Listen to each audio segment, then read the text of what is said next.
नमस्कार दर्शकों, MKT news 24 news channel में आपका स्वागत है। रत्नागिरी में पालक मंत्री डॉक्टर उदय सामंत ने 2 दिवसीय पत्रकार कार्यशाला उद्घाटन समारोह में पत्रकारों को संबोधित किया।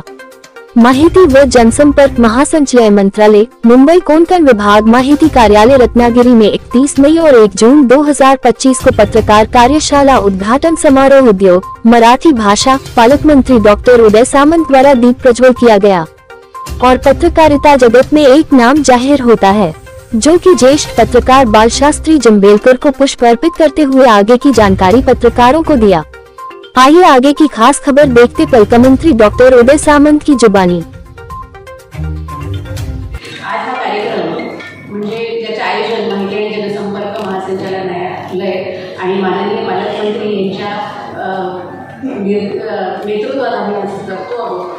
तर हे उत्तम उदाहरण आहे की शासन आणि माध्यम हे एकत्र येऊन जर चांगलं काम करू शकले तर त्याचं एक प्रभावी असं एक आपल्याला इथे चित्रण पाहायला मिळू शकतं। अच्छा, आता ही माध्यमांची कार्यशाळा असेल किंवा संवाद सत्र असेल किंवा प्रशिक्षणाचा मंच, या सगळं तर आहेच, विचार आहे, माहितीचं आदान प्रदान आहे, पण याशिवाय समाज माध्यमांच्या पारंपरिक माध्यमांपर्यंत हा जो पोहोचण्याचा आपला प्रवास आहे आणि जो माहितीवर प्रभुत्व मिळतो तोच खऱ्या अर्थानं समाजाला दिशा देतो असं म्हणतात। हा विचार लक्षात घेऊन माहिती आणि जनसंपर्क महासंचालनालय गेली अनेक वर्ष विविध उपक्रम राबवत आहे आणि आजचा कार्यक्रम देखील याच प्रवाहातील एक महत्त्वाचा टप्पा आहे। आपण सर्व या कार्यक्रमात सहभागी झालात ही गोष्ट दाखवते की माध्यमांविषयी आपला आदर किती आहे, कारण पत्रकारिता केवळ व्यवसाय नसून ती एक सामाजिक जबाबदारी आहे आणि ही जबाबदारी आपण सततपणे पार पाडतो।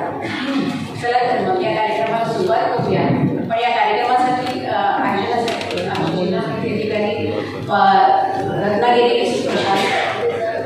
जिल्हा माहिती अधिकारी रायगड श्रीमती मनीषा पेंडे मॅडम, जिल्हा माहिती अधिकारी ठाणे मनोज सानस सर, जिल्हा माहिती अधिकारी पालघर राहुल भालेराव सर आणि इतर आमच्या सगळ्या टीमने अत्यंत मेहनत केलेली आहे। तर आज जी काही तुम्हाला कार्यशाळेचं जे यश दिसेल, जे काही तुम्हाला इथे आज व्यवस्था दिसेल, तर हे सगळं त्यांच्या मेहनतीचं यश आहे। आणि जर काही तुम्हाला उणीव दिसली तर विभाग प्रमुख म्हणून किंवा या विभागाचं उपसंचालक म्हणून त्याच्या उणीवेची जबाबदारी मी स्वीकारते आणि आपल्या या सर्वांचं या कार्यक्रमात स्वागत करते। आपण हे कार्यशाळा आपल्याला एक नवी दिशा आणि नवा विचार देऊन नक्कीच नवा विचार देऊन जाईल अशी मी आशा करते। धन्यवाद।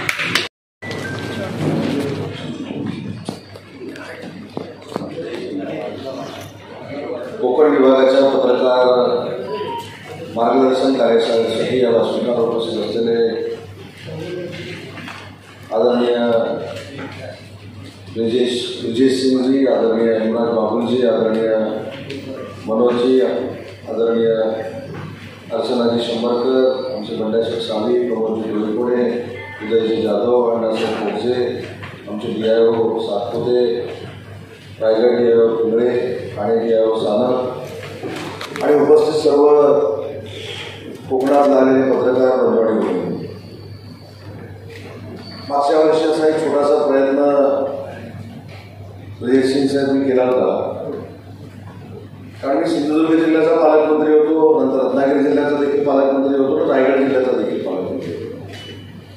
त्या तिन्ही जिल्ह्यातल्या पत्रकारांना रत्नागिरीमध्ये होणारी डेव्हलपमेंट ही बघावी आणि जर त्याला वाटलं की डेव्हलपमेंट होते तर त्यांनी छापावं आणि दाखवावं, अशा भावनेतनं कार्यशाळा मी या ठिकाणी घेतली।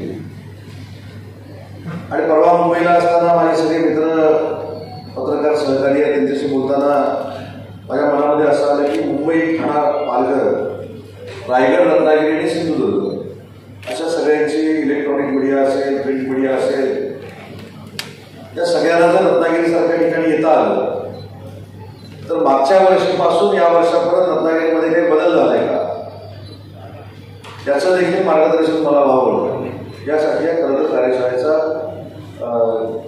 नियोजन करणारा एक कार्यकर्ता म्हणून मी उपस्थित आहे। प्रिंट मीडियावर किंवा इलेक्ट्रॉनिक मीडियावर किंवा सोशल मीडियावर मार्गदर्शन करण्या एवढा काही मोठा नाही, परंतु आमच्या राजकीय जीवनामध्ये बदलती पत्रकारिता देखील आम्ही बघतो। जसं पत्रकारांचं राजकीय प्रवास कशा कशा पद्धतीनं बदलतोय हे बघताय, तसं आम्ही देखील पत्रकारिता कशा पद्धतीनं बदलते आणि त्याच्यामध्ये आपण कसं मूळ राजकारणी म्हणून झालं पाहिजे हे देखील वागण्याचा आम्ही प्रामाणिकपणे प्रयत्न करतो. मला आठवतं की 1999 सालात ही गोष्ट असेल जेव्हा मी राजकारणाला सुरुवात केली. मला वाटतं चला ही संधी आहे म्हणून मी सांगून टाकलं की मी राष्ट्रवादी काँग्रेस पार्टीमध्ये काम करायला सुरुवात करणार आहे. त्यावेळेच्या एका वर्तमानपत्रानं फक्त माझी दखल घेतली, ती पण एवढी, बाकी कोणीच त्याला काही किंमत दिली नाही. तरी माझ्या असं लक्षात आलं की आपला जोपर्यंत चेहरा लोकांपर्यंत जात नाही आणि हे पत्रकार आपला चेहरा लोकांपर्यंत जोपर्यंत पोहोचवत नाही तोपर्यंत राजकारणामध्ये आपलं अस्तित्व शून्य आहे. आणि म्हणून माझा राजकारणाचा कार्यकाळ जर बघितला तर फक्त 30 वर्षाचा आहे. आणि माझ्यासारखा भाग्यवान कार्यकर्ता असा आहे की मी राजकारणाला सुरुवात केली आणि पुढच्या 4.5 वर्षानंतर जी विधानसभेची निवडणूक झाली ते थेट तिकीट मला मिळालं. पण हे 4.5 वर्षामध्ये लोकांपर्यंत प्रामाणिकपणानं मला नेण्याचं काम कोणी केलं? माझ्या घरात तर कोण खासदार नाही, आमदार नाही, मुख्यमंत्री नाही, ते प्रामाणिक प्रयत्न माझ्या अपरोक्ष हे पत्रकारांनी केले आणि म्हणून पत्रकारांबद्दल मला मनापासूनची एक आत्मीयता आहे. म्हणजे काय आपल्या रत्नागिरीतले सगळे पत्रकार माझ्यापासून लिहितात असं तर देखील भाग नाही. पण या सगळ्या प्रिंट मीडियाच्या पुढं आणि इलेक्ट्रॉनिक मीडियाच्या पुढं आता सोशल मीडिया केली आहे. आता मी देवरुखला एका कार्यक्रमाला होतो, साधं उदाहरण आताच देतो ताजमहालापूर्वीचं. मातृमंदिर नावाचे एक अतिशय सामाजिक काम करणारी एक संस्था आहे. माझ्या घरापासून 2 किलोमीटरवर असलेलं खानू गाव जे आहे त्या खानू गावातली एक महिला 70 वर्षापूर्वी देवरुखला गेली आणि तिने मातृमंदिर आणि गोकुळ नावाची एक संस्था काढली. तर त्या संस्थेच्या माध्यमातून ज्या महिलांचा जन्म 60 वर्षापूर्वी तिथं झाला होता त्या 60 वर्षाच्या महिलांच्या सत्काराचा आजचा कार्यक्रम होता. मी माझं मत मांडतो, ऑफ द रेकॉर्ड माझं मत आहे याच्यामध्ये. जो 350-400 महिला भगिनी त्या ठिकाणी उपस्थित होत्या. मी सहज रत्नागिरीचे एक ज्येष्ठ पत्रकार आहेत ते त्या संस्थेवर काम करतात म्हणून विजय सिंग साहेब मी त्यांना एक कुतूहलाने विचारलं की या कार्यक्रमाला याचं कव्हरेज करण्यासाठी पत्रकार त्यांनी विनोदाने सांगितलं की रत्नागिरीला तुमचा सगळा कार्यक्रम असल्यामुळे सगळे पत्रकार तिकडे गेलेले आहेत. सांगण्याचा मुद्दा आहे की प्रायोरिटीज बदलल्या, प्रचंड प्रायोरिटीज बदलल्या. मला जर सकाळी उठून एखाद्यावर टीका करायची असेल तर ती ब्रेकिंग न्यूज होते, असंबंध बोलल्यानंतर ब्रेकिंग न्यूज होते. पण मी पण सध्या जरा असा रोज सकाळी उठून असंबंध बोलण्याचा प्रयत्न करण्याच्या परिस्थितीमध्ये आहे जेणेकरून त्याची ब्रेकिंग व्हावी आणि तो नेरेटिव्ह दिवसभर सेट व्हावा.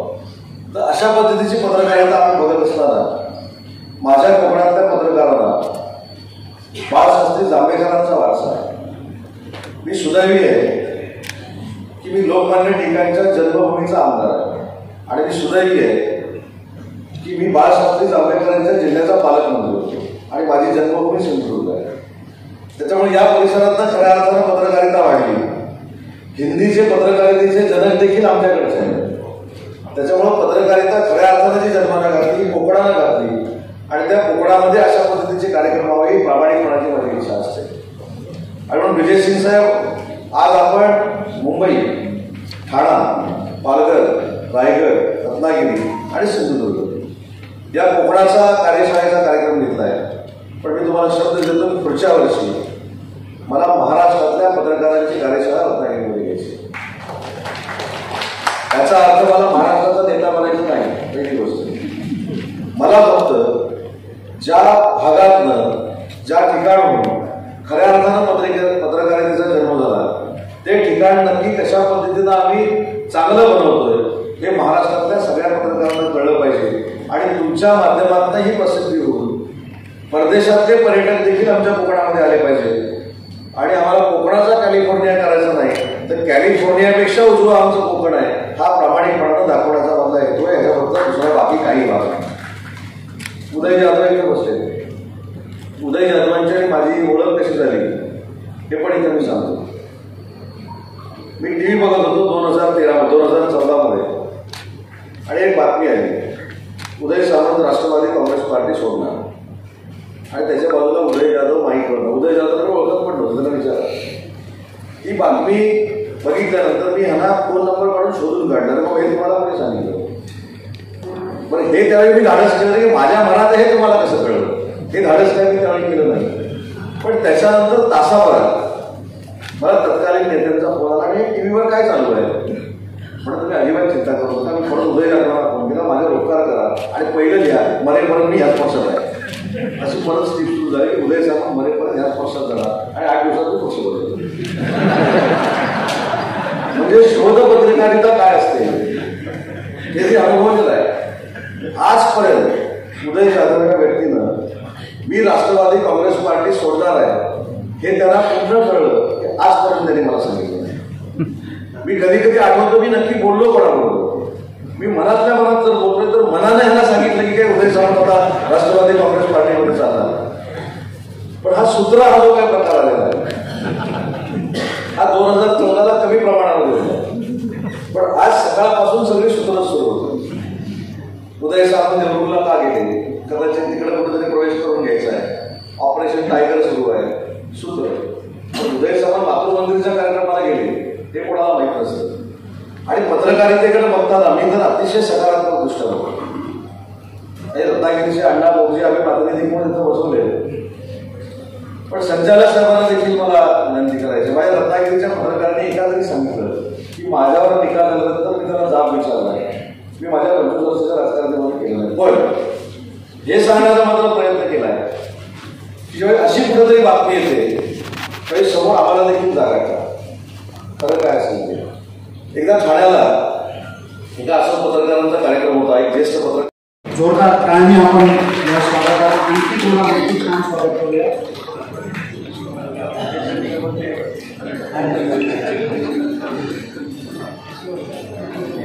पुन्हा सरांनीच सांगितलं की ब्रिजेश सिंग सरांचं त्यांना स्वागत करायचं.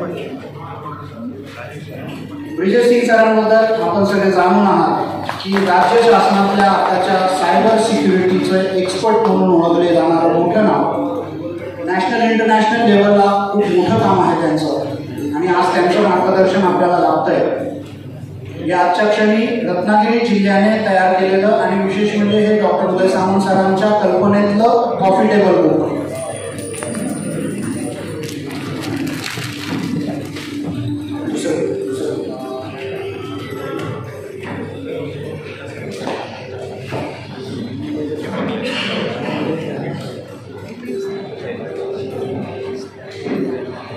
एकूणच शासनाच्या विविध कामांमध्ये डिजिटायझेशन आणि सिक्युरिटी, सायबर सिक्युरिटी याबद्दल विजय सिंग सरांचं खूप मोठं मार्गदर्शन मिळतं. सध्या आपल्या रत्नागिरी जिल्ह्याचा